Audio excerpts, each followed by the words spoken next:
Hi, everyone. I am Chris O'Connor with Fabric Gems Boutique. And I know it's been a while since I've been live. Lots of things are going on behind the scenes, but today I have a really special guest. This individual I met at the Dallas Quilt Show, which was just a few months ago. And she had some really neat bags with some really neat cording. So I invited her to come on to share her tool and how to do it with all of you. So I'd like to introduce you to Linda McGehee. And here she is. She's got the coolest stuff that I know that you guys will really, really like watching, possibly ordering. But watch closely because she's got a great little presentation for us. Linda, welcome to Fabric Gems Boutique live on Thanks, Facebook. Chris. It's so fun to be here. I'm excited to have you. So let's give a little background about you. And I know you're a teacher and you've been doing this for a long time. Tell us a little more about you. Well, I'm from a garment background, and somehow or another, I got involved at Quilt Market and Quilt Festival years ago, way back when it was at the Shamrock. And there, I've just stayed within that market. I do things that can be done on a garment, on a bag, on a quilt, a wall hanging. I consider myself a techniques person. Hmm. So, and it doesn't matter to me where you put the techniques. I just want people to have fun with their sewing. And machines are so different nowadays than they have been in the past. So I'm going to give you some good tips on some of the uh, great feet and products that make using corded piping with your projects so much easier and actually quicker to sew. I mean, that is so cool. And you are absolutely right about the machines. I have an old school machine. I'm not into the fancy new world yet. I'd like to get there, but mine is a 90s Singer basic sewing machine, and I love it. It's actually a workhorse. It works really well. But I do have friends that have the very nice baby locks, and you're a Bernina. You have a Bernina, right? I'm a Bernina ambassador, but and Okay. I have several machines because I've worked with all the companies throughout my career. My business is 44 years this year, believe it or not. And Wow. I've it's just evolved into different types of sewing depending upon the mood, and that's the way. I mean, it's okay with me. I don't feel bad about it. I don't have any UFOs. I have a lot of stages for my students to see. So I've got to come back for everything, and I just like to have fun with it. It's been a really nice ride working with fabrics and threads. And you don't have to have a big fancy machine to do some of the detail that I'm going to show you today. There are feet available for every single machine on the market. So by adding the foot, you can make your stitching easier. I know your machine has a zipper foot, and that's how I learned corded piping, and that may be the way a lot of people are still doing it. But there's another foot that makes it a lot easier. You're a little bit more accurate, and it's fun to add the detail. Detail is what makes your projects take on that pizzazz, and that's what we're looking for. Absolutely, absolutely. I know that, yes, I do have a zipper foot, and I have tried way back in the day, a long time ago, cording for like a pillow or something, and I just got so frustrated I couldn't even do it. And I'm not a beginner sewer, but I'm not an expert sewer. But I know there's tips and tricks about how to do things. So, So we're going to take a look at it, and you know something?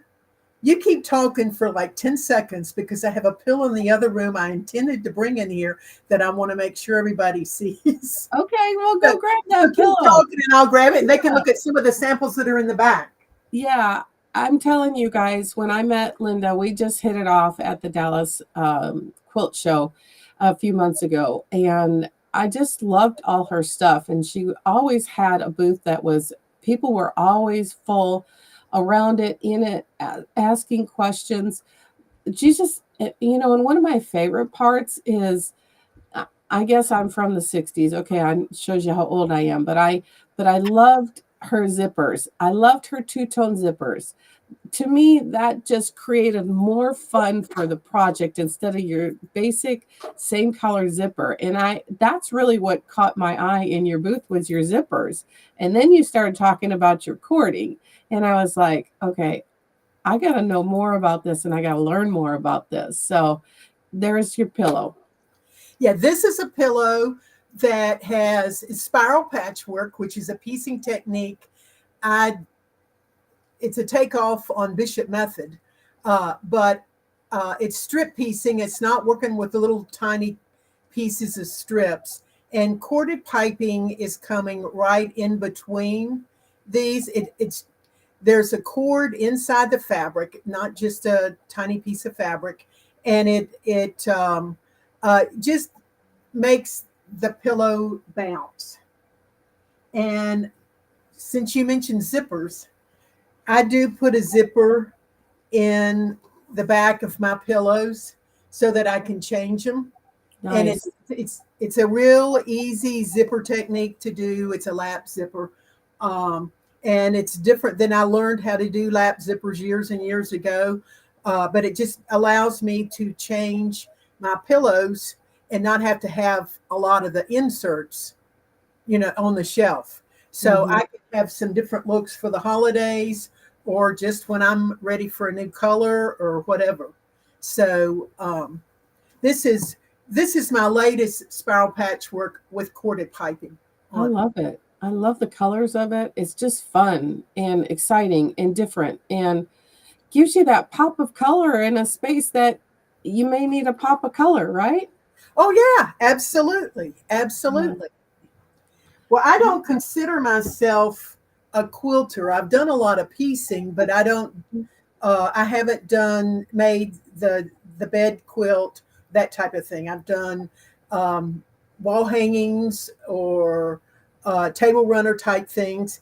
But this is a little piece that I had a friend do the embroidery Aw. for me. I was actually learning how to do a little bit more detail in embroidery and overlapping pieces. Like this little bird right here actually had feet on him, but I wanted to put him on the tree. So I had to remove the feet and um, a little bit of the leaf so you don't have so much bulk there. So it was actually learning to about the machine and embroidery a little bit more. So I did quilt the lines that are on here, and when I got ready um, to add the binding, I just put black on it, and it was like blah. But take a look at how the little tiny corded pipe and stripe just kind of ties everything together. It just This gives is it a little not more pizzazz, Yeah, this you know? piece is not square. Um, the person that I have a friend that had a 16 needle and she just stitched it on some muslin to see if I liked the colors. And when I saw how much stitching it was, and I said, I'm going to work with that. And there wasn't much space on the sides or the top. And so it's been trimmed kind of the way it was, and it's just fine. A lot of people would get picky about it, but sometimes we're picky at the wrong times. Um, it's fine with just a little bit of white on the side over here and more white over there because the bird has space to fly around. So rethink your projects and don't be so critical of yourself. But notice how the corded piping just kind of frames everything and gives it a highlight. It And really if you does. look at the colors in the stripe and look at the colors of the thread, they do not match perfectly. And that's okay. We don't have, I come from a background where everything had to match perfectly, and we don't want to do that. Well, it's almost impossible to match perfectly. I mean, It, because the thread, the fabric, the cording, I mean, you're going to have a little different hue in each one of the colors, but if it's in the family, it's going to blend just fine. yeah, they're matching perfectly. It is a little bit too much. If you're slightly off, sometimes you get that little spark that makes everything look so much better. Yeah. It's like this is a bag that has the corded piping on it, and I had a few of of the piecing left over, so I just started another pocket. Take a look at the difference. It's the same fabrics, but take a look at the difference with and without the corded piping. The Absolutely. black and white stripe just adds a little bit extra pizzazz to your piece. And Yep. it's that spark that you want. Yeah. And and that's fun. The vest that I'm wearing does have corded piping between the stitching at the top. Let's see if we can show this, the Yep. stitching up here Mm-hmm. combined with just the fabric down below. There's corded piping in this area, and that little fringe that you see is actually the selvage from the fabric. So Oh, I have been known to buy fabric because I needed the selvage more so than the fabric. So so this is a linen, rayon, and cotton, and so the selvage was really cool. One side of the selvage was kind of short, but the other side of the selvage was a little bit longer. So I used that at the top of the bag, but corded piping has been used in the seam for the front and the back, and it really helps maintain a nice curve and just a good detail to finish your projects. I think it adds that well, and maybe people have said this before. It's like adding jewelry, right? Yes, it's the finishing touch that really adds the spark that finish the ensemble. So their corded piping's fun, and everything that you see behind me does have corded piping in it in some kind of way. Nice. Sometimes the corded piping is finishing the top edge, like on this bag, but the Uh-huh. corded piping going between the two seams. One seam is straight, the other seam is curved, but it gives you that nice smooth curve rather than the indentations that you sometimes see on two pieces of fabric that are sewn together with one of them being straight and one of them being curved. That is so cool. So cool. I'm telling you guys, You have an idea of um, what's happening, what they're going to learn. Let's take a look at a couple of yeah, slides and absolutely. get some detailed information. Um, Yeah. and then we'll get back into taking a look at some other samples. Yeah, just let me know when you're ready for me to I'm going to move your Okay. let me remove the captions so they can see. There you go. Okay. Very good. Thanks, Chris. Hmm. Corded piping adds pizzazz. It adds a spark. It just makes some of your piece pop. It helps maintain a shape, as we saw in the bag. It kind of frames and separates a section like sashing does on a quilt. That's what has been done on my garment. It's a great finishing detail, and it upscales the project. If you take a look at when you're shopping, if you go to an upscale shop, you'll notice that it's the detail that makes those pieces just a little bit better. Okay. You ready to move? Okay. There are corded piping is actually a cord that's inside a piece of fabric. And there are feet. These happen to be Bernina feet. The one on the left is a 3-groove pin tucking foot. And it is suitable for very fine cord. In the middle is a little bit larger groove foot, and on the right is an even larger. So I have a tendency to, because I'm not a metric person, I have a tendency to think in terms of a 16th of an inch, an eighth of an inch, or a quarter of an inch. But there is a foot for every machine that's available on the market that looks similar to this. So let's go to the next one. Oops, And let me go back. Oop. There we go. Did I the get you? up in the upper left hand corner are Bernina feet, And you see some of them have a double groove, some of them have a single groove. They're all different sizes. There are pin tucking feet just below that. So if you're working with very tiny corded piping, such as it could be on a quilt along with your binding, or it could be in children's wear, then you might take a look at the pin tucking feet. Over to the right are feet from different sewing machines. There's a Viking, Pfaff, Janome, Baby Lock.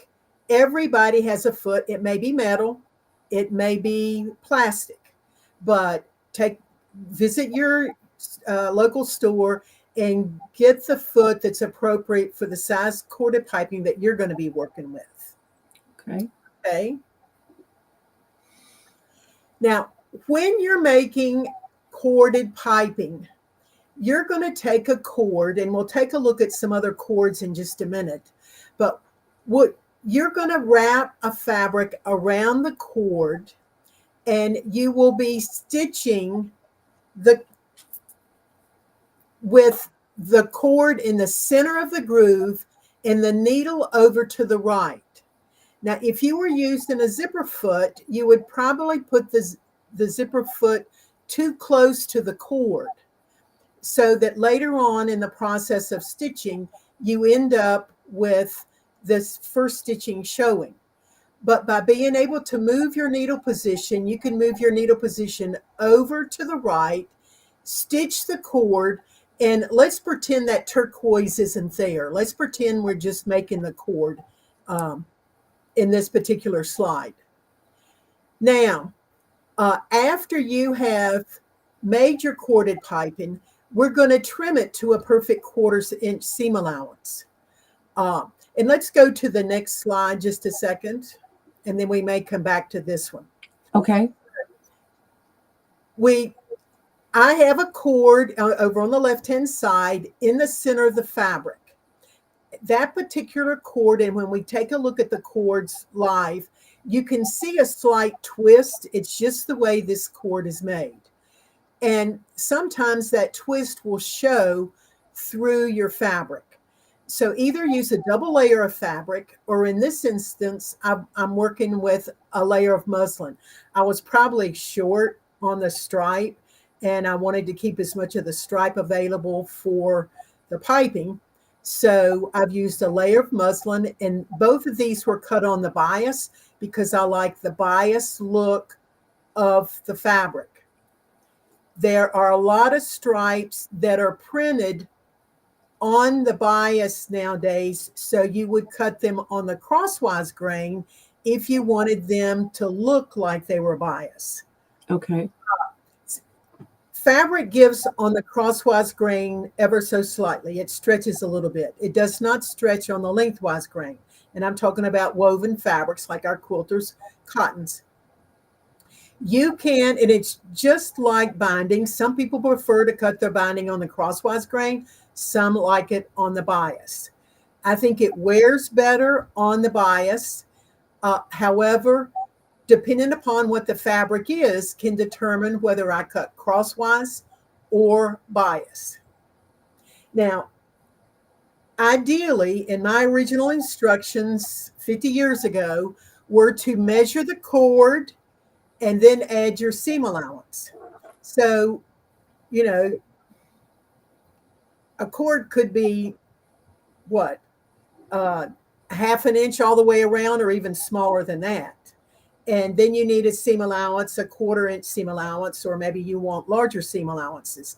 But no matter how you cut the strip, you're not going to be perfect. So rather than trying to be perfect and you're not, and you hum and haw about it, it's easier to work with a strip of fabric that's a little bit wider than you need. We will stitch the cord like you see on the left-hand side. And then we're going to use a tool that I designed called the Piping Wizard. And this allows you to trim to the perfect seam allowance. It's designed to work with a 1/4 inch seam allowance and a 1/2 inch seam allowance with a 1/16, 1/8 inch, and 1/4 inch cord. So Wow. a multitask cord. And you can see how perfect the 1/4 inch seam allowance is over on the right-hand side. And you need to be accurate because that's going to determine whether your future seams are straight. Now, there may be times when you are stitching some wavy lines, and that's part of your design. But a lot of the times you're working with straight lines.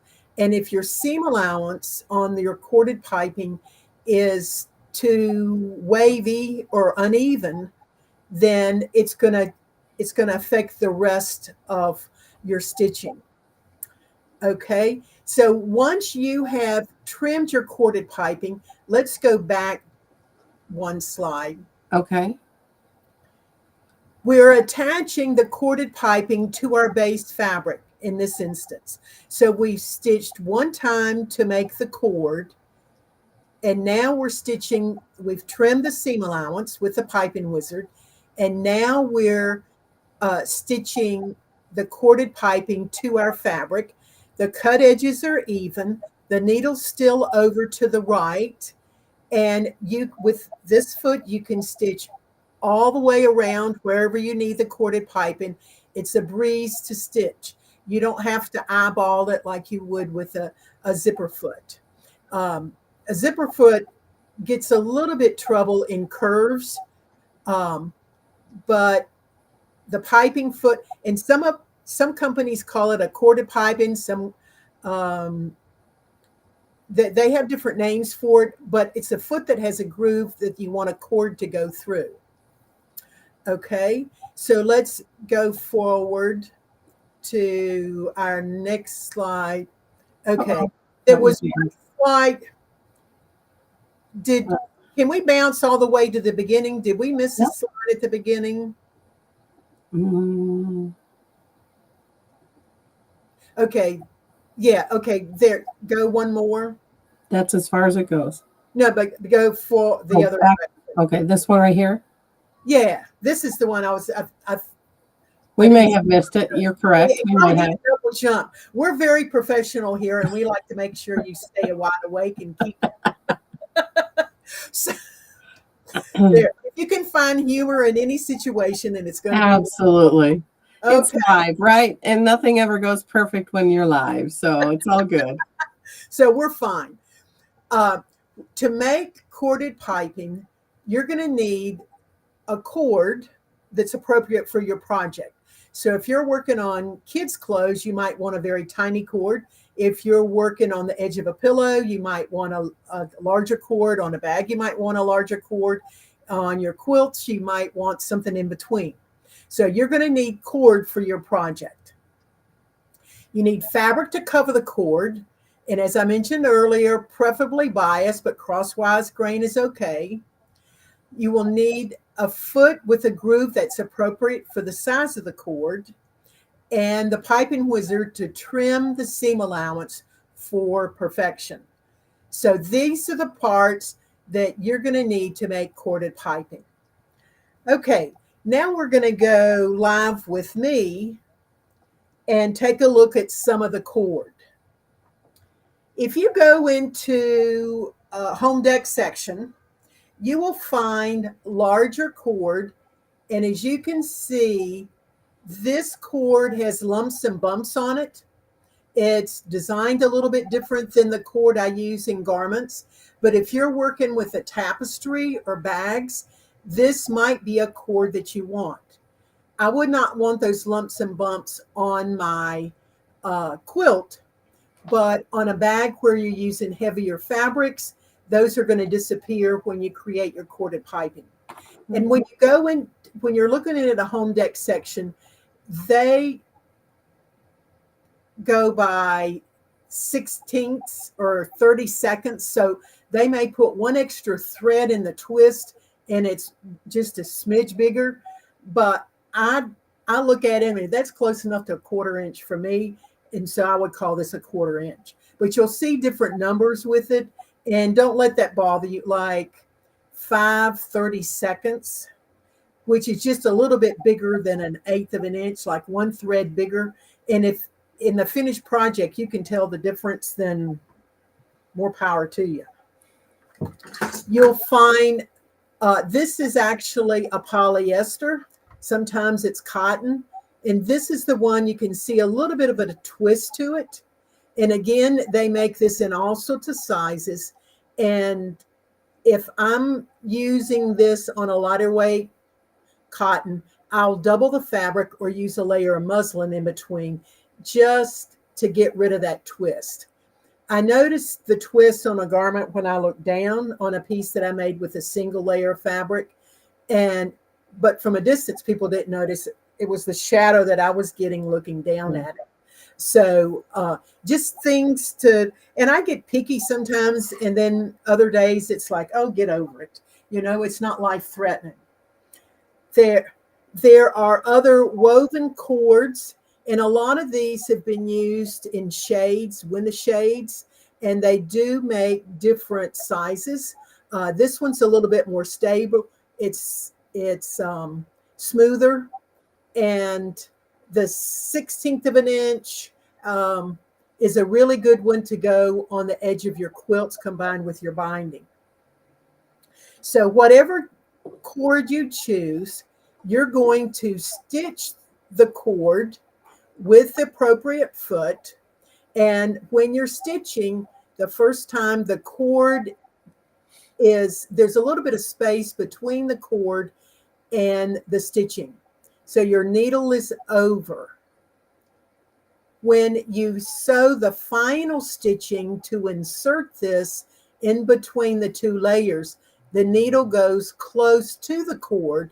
Therefore, the first rows of stitching are not seen.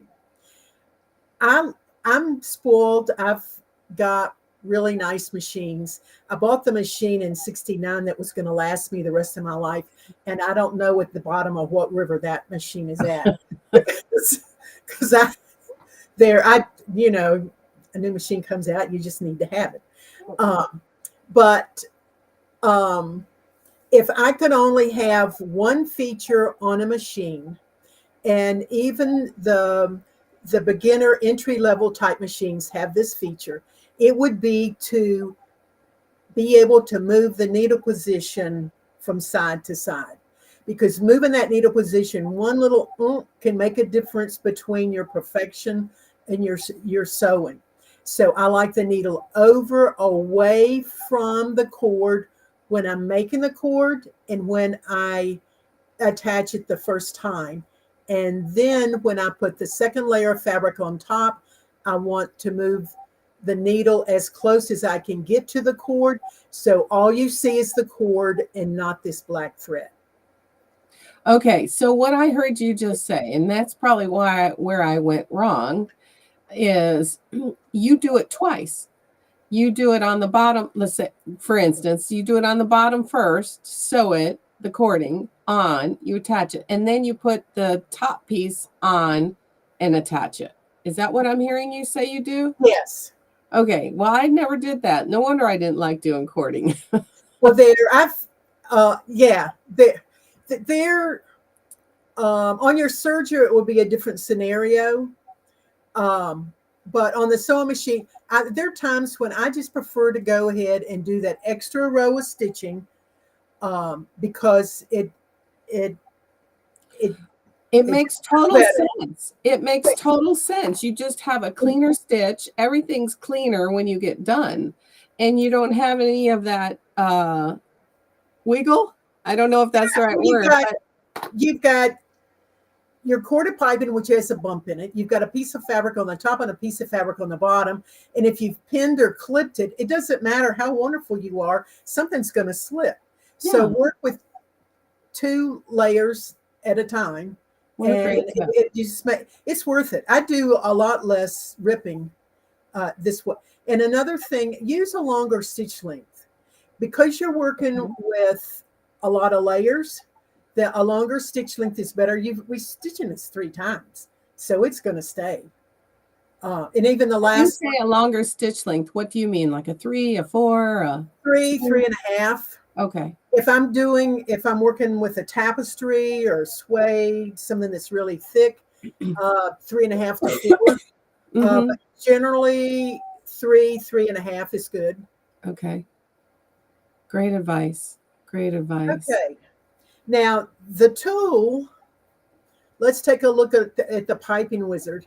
There, and you know, husbands are fascinated with this. When couples come in the booth, the guy picks this up because it looks like something that belongs in the garage. But when you take a look at the end, you can see that they're different grooves. Yep. And over here we have an eighth of an inch, excuse me, a 16th of an inch with a 1/4 inch and a 1/2 inch seam allowance. Over there we have an eighth of an inch with a 1/4 and a 1/2 inch seam allowance. On the other side, we have a deeper groove.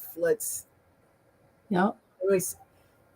And because of the size of the groove, we had to have it in 2 different spots. So we have a 1/4 inch seam allowance here and a 1/2 inch seam allowance there. And you determine which size seam allowance is appropriate for your particular project. But you simply lay this, I'm doing it in the air, you'll be doing it on a table, and you'll be using your rotary cutter. But the cord fits in the groove, and I cut, scoot, cut, scoot, cut, scoot. So, and if I'm in a class and all I have is one of these little tiny cutting mats, I'll cut, pull, cut, pull. But ideally, when I'm working on my big cutting mat, I'll cut, shift, cut, shift, cut, shift, cut, shift. And I've run into more people lately that need to buy new blades. If you should be able to cut this in one clean cut. If you have to come back and have to saw, it's Oh my goodness. blade. Yeah. Yeah. So it just, and that saves your cutting time, or your putting everything together time by having good equipment and having it nice and sharp. Okay, so that's how you make corded piping. So let's take a look at some other things that I've done with corded piping, just to give you some ideas. This actually is a donut. It's a wrap that I can put on. And I have corded piping between the binding and the main fabric. And this changes as you go around. So there you can see between the 2 little check pieces, and fun. So the corded piping shows a little bit more in some areas than others. This is the 16th inch, and I use the 16th and an 1/8 inch a lot on garments. Okay. Now you can purchase decorative corded piping, and that's what happened on this vest. This is spiral patchwork. It's my vest pattern. It's actually the pattern that I'm wearing. It's a good basic. I've had it in the line, and it's been reprinted several times, and I keep adding different ways to play. The pattern does have spiral patchwork. The basics is spiral patchwork in it, and some decorative thread type work. How to make a yoke out of a basic. So you get a good fit, and you have a basic pattern, and you're good to go. Don't gain or lose weight, and you're all right. I've used corded piping up the front. I see that. Yeah. And in the armhole. This is pieced stitch and flip piecing, and to add interfacing in there was just going to make it too bulky. But the corded piping helps maintain a nice firm straight. You can see how it's hanging straight. It's not really visible, but it would have been noticeable had it not been there, because it would have been sort of a wavy line, that homemadey look that we don't like. Right. The Bellino is one of my favorite bags. I never was going to make a bag with a backpack, and they conned me into it. So there's corded piping in between the seams, and that helps maintain a nice curve along the edge. And you mentioned the zippers, my fun zippers. This one is the black side of a purple one. and on the other side, I've used the purple and the yellow together. Yeah. My brain, in my brain, if it's an open pocket, I put different things in it. If it's a zipper pocket, it has more secure things in it. So I can put an ink pen or some papers or what in this side. And in my mind, I'm organized. Some days that works and some days it doesn't. But there's See, I love that you add that cording because it really gives it a little more pizzazz. I've used zippers as corded piping on this garment. Mm-hmm. So that's actually a zipper. I removed the pull because I'm never intend to zip it, and I'm certainly not going to zip it up this far, but it has Right. a nice sparkle. And you can see it's also been used in the sleeve area. Or in the armhole area. I don't carry it all the way around because it's too tight.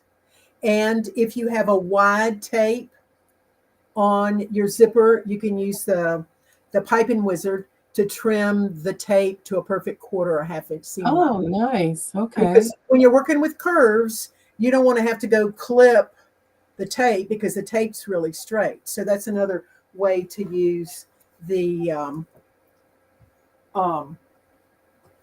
piping wizard. These are the techniques that I adore. I love sewing crooked and working with wrinkled fabric. Mm-hmm. Then I like the very straight lines of the spiral patchwork. And you can see a little tiny corded piping in Mm-hmm. between the rows.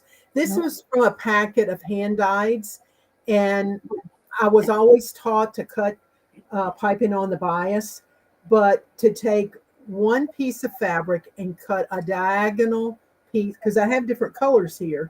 Mm-hmm. It just wasn't going right in my mind. So I did bite a bullet, and these are cut on the crosswise grain. And But you know, the nice thing about that is that when you put the piping in between those strips, you don't have to worry about matching, right? If you don't have that piping there, it's sort of an optical illusion that they match sometimes. yeah. So, But if you didn't have that piping there, and if I had intended, you didn't match any of that, right? yeah, I never intended. Originally, when I started playing with this technique, it was to chevron and it was to match. And I wasn't using a 1/4-inch foot. I was moving my needle position, the feature I really like. Mm-hmm. And I went back to the sewing machine one evening after dinner, and I forgot to move the needle position. So the set was never going to match. So after that, I thought, I really like it better not matching. And you don't have to match too I much. do too. I think the piping just like is the icing on the cake, truly. There. And we have, since 4th of July is coming up, we've got our red, white, and blue. This is a batik. That's all one piece of fabric. That's the way that was cut up. So sometimes it's red, sometimes it's blue. It's whatever happens, happens. Yep. This is the decorative stitching on top of the piecing and the corded piping in between. Gotcha. And this one goes all the way around. Beautiful. So they're really, really fun. Corded piping does add a nice little pizzazz. Well, and many people, and I don't mean this disrespectfully, are very artsy, right? Yeah. And what you do is very artsy because it's not matchy-matchy. I'm not a big fan of matchy-matchy. My brother's a huge designer in Minneapolis, and he paints murals and is an interior designer, and he has more of the flair for all this than I do. I just got a little bit of that gene. He got all of it. But with all the fabric that's in your background behind you, I know you can get it. You can get over that. Well, I'm getting over that. Let's just say I am definitely getting over that. I'm gaining more confidence in matching things and putting things together and so on and so forth. So, that I think that was really my biggest uh, holdback. But the point is, my brother, since I mean, forever since he's been a designer in Minneapolis, and he works on million plus refurbishes old stuff to make it look new. I mean, he's fantastic. But the point is that he would always come visit when my mom was alive. Would you quit with the matchy matchy stuff? So Well, that's where I learned. That's when where I I learned. started, I got into the ultra suede kick, and every pattern had a decorative stitching idea on it. So the lines might be an inch and a quarter, or a quarter inch, but I could create little plaids with my stitching, but they were all straight lines. Well, by the time I got to about my fourth pattern, and the patterns were different styles, and you could flip flop the the the techniques that I used on this one on the other bag. It didn't matter to me. They were just ideas to play, and I was running out of ideas how to do straight stitching. And I said, "Oh, who said you have to sew straight? I'll just do some wavy lines." And that was a changing point in my life, because it just made all the difference in the world. And then when I started working on crinkled fabric, it was even more fun. So you got to get over some of those. You learn techniques and then play with it. You buy a pattern because you like the basics of the pattern. Mm-hmm. It's okay to play with it. So you just need to get over some of that, and Well, and have fun with whatever it is you're making. well, you don't know this, but I was an art teacher for an elementary. And I can remember it was K through 4. And so the younger kids, the kindergarten, first graders, second graders, if we would just do a coloring project, because sometimes you just needed a break from creating something. And some of the kids would just get so upset because they'd color outside the lines. Like, my mom is going to be so upset. And I'm like, look, art is the eye of the beholder. Why stay within the lines, right? Mm-hmm. Go outside the lines, because that's when a lot of beautiful things are created. We don't have to stay in a box or within the lines. So I love that you said that about, the wiggly lines and different things that you would do. So that is very, very true statement. Very good. Very Yeah. good. So what else do you have to show us, Linda, or what do you want to wrap up with? There, we'll take a look at this. Is actually a tunic length, but I divided some of the piecing up with the corded piping. And so I didn't have so many lines, since it's a tunic, and I didn't want all these long lines with like Joseph's coat of many colors. So I did a cross uh, piece with a little bit of corded piping going in between. So the front, one side has that feature on one shoulder, and on the other side, it's about midway through along about the waist. I don't want something coming straight across my waist, uh, but to come halfway across and then having the opening in the front, it's sort of a lengthening line. You'll notice that the corded piping in the neck is a little bit larger. Mm-hmm. And then on the back side, there's corded piping only down to about a yoke area. So Oh, it stops here. And then it's, you don't want to sit on the corded piping. right, right. And you want to look at um, the whole outfit, and then your eyes goes at the bottom, but you want it to raise up to the top, so by your face. So you want more detail up where your face is. Yeah. So, and Now, did you have 2 different sizes of cording on the back of that? yes, That's what I thought. Okay. yeah, it was bigger in the center, Mm-hmm. and smaller just on the side. Okay, that's what I thought. I just wanted to ask and make sure. And I don't know whether, and you can see that it came just almost to the arm side Yeah. on the sleeve. Uh-huh. because it's not going to be good. It'll be a pull line underneath your arm. Yeah. Um, and the Nice. corded piping is going into the seam. I see that. So Looks really good.